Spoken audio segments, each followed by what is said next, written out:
Hello guys வணக்கம். Welcome to my channel Chandrika Sara. இன்றைக்கி வந்துட்டு ஒரு சூப்பரான ஒரு புளிக்குழம்பு தாங்க செய்ய போகிறோம். என்னென்னு பார்த்தீங்கன்னா, பாவக்காய் புளிக்குழம்பு.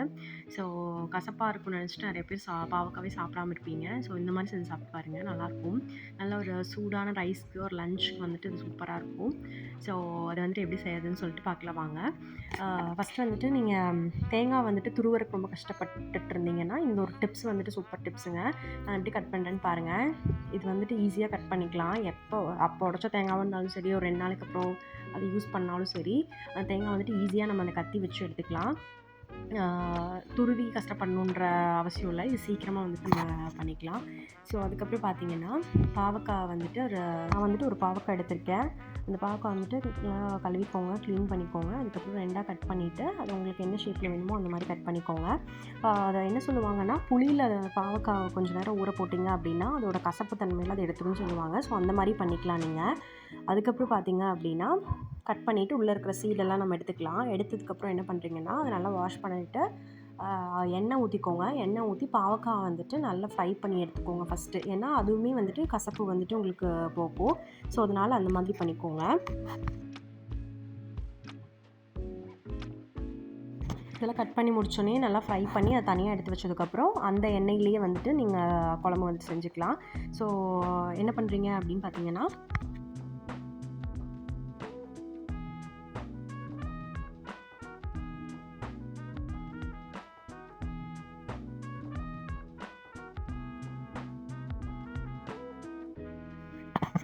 இதுக்கு வந்துட்டு பெரிய வெங்காயம் வந்துட்டு நான் 1 எடுத்திருக்கேன்.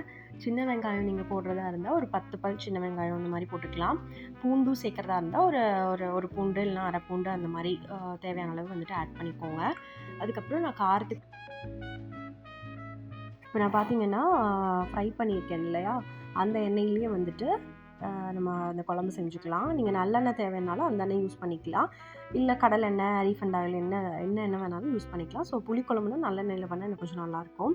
ஸோ நல்லா ஃப்ரை பண்ணி எடுத்ததுக்கப்புறம் நான் ஒரு பெரிய சைஸ் வெங்காயம் வந்துட்டு கட் பண்ணி வச்சுருக்கேன். அந்த வெங்காயத்தை ஆட் பண்ணிக்கலாம். அதில் வந்துட்டு கடுகு, கொஞ்சம் வெந்தயம் வந்துட்டு ஆட் பண்ணிக்கலாம். வெந்தயம் வந்துட்டு எப்பவுமே புளிக்குழம்புக்கு ஆட் பண்ணுவாங்க. ஸோ நல்லாயிருக்கும் ஃப்ளேவரு. ஸோ அதை ஆட் பண்ணிக்கோங்க. அதுக்கப்புறம் பார்த்தீங்கன்னா ஒரே ஒரு பச்சை மிளகா வந்துட்டு ஆட் பண்ணிக்கோங்க. கொஞ்சம் கருவேப்பிலை ஆட் பண்ணிக்கோங்க. இதில் வந்துட்டு தக்காளி 2 ஆட் பண்ணிக்கோங்க. சின்ன தக்காளியாக இருந்தனால 2 தக்காளி வந்துட்டு ஆட் பண்ணிடுங்க. ஸோ என்னென்ன தூள் இதுக்கு வந்துட்டு ஆட் பண்ணணும் அப்படின்னா, ஒரே ஒரு ஸ்பூன் வந்துட்டு மிளகாத்தூள் ஆட் பண்ணிக்கோங்க. ஒரு 2 டீஸ்பூன் மல்லித்தூள் ஆட் பண்ணிக்கோங்க. குழம்பு தூளுன்னு சொல்லிட்டு அரைச்சி வச்சுருப்பீங்கள்ல, அந்த தூள் வந்துட்டு ஒரு 2 டீஸ்பூன் ஆட் பண்ணிக்கோங்க. மஞ்சத்தூள் கொஞ்சம் ஆட் பண்ணிக்கோங்க. ஒரு 1/4 டீஸ்பூன் அந்த மாதிரி ஆட் பண்ணிக்கோங்க. அதுக்கப்புறம் புளி நம்ம கரைச்சி வச்சுருந்தோம் பார்த்தீங்களா, அந்த புளியை வந்துட்டு ஊற்றிட்டு கொஞ்சம் தண்ணி ஊற்றி அதை நல்லா கொதிக்க விடுங்க. தேவையான அளவு உப்பு ஆட் பண்ணிக்கோங்க. உப்பு ஆட் பண்ணதுக்கப்புறம் கொஞ்சம் நேரம் நல்லா கொதிக்கணும். அந்த புளியோட பச்சை வாசனை வந்துட்டு போகணும். ஸோ நல்லா கொதித்ததுக்கப்புறம் நீங்கள் அந்த பாவக்காய் இருக்குது பார்த்தீங்களா, அந்த பாவக்காவையும் வந்துட்டு ஆட் பண்ணிக்கலாம். ஆட் பண்ணதுக்கப்புறம் அது நல்லா கொதிக்கணும். கொதிச்சதுக்கப்புறம் நீங்கள் வந்து டேஸ்ட் பார்த்துக்கோங்க, எப்படி புளிப்பெல்லாம் கரெக்டாக இருக்கான்னு சொல்லிட்டு. அதுக்கப்புறம் நம்ம தேங்காய் வந்துட்டு அரைச்சி அதில் ஊற்றிக்கலாம்.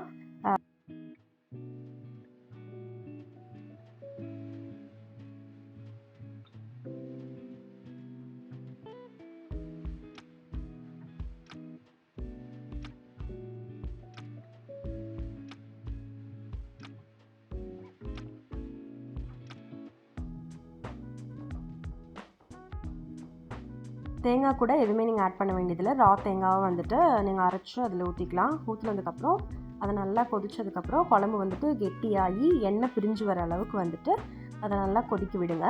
அதுக்கப்புறம் லாஸ்ட்டாக என்ன பண்ணுறீங்க அப்படின்னா, கொஞ்சமாக கொத்தமல்லி தழை மட்டும் போட்டு இறக்கிடுங்க. சூப்பராக இருக்குங்க குழம்பு. நீங்கள் ஒயிட் ரைஸ்க்கு வந்துட்டு நல்லா சுட சுட சாப்பாட்டுக்கு அதை போட்டு சாப்பிட்டிங்கன்னா சூப்பராக இருக்கும்.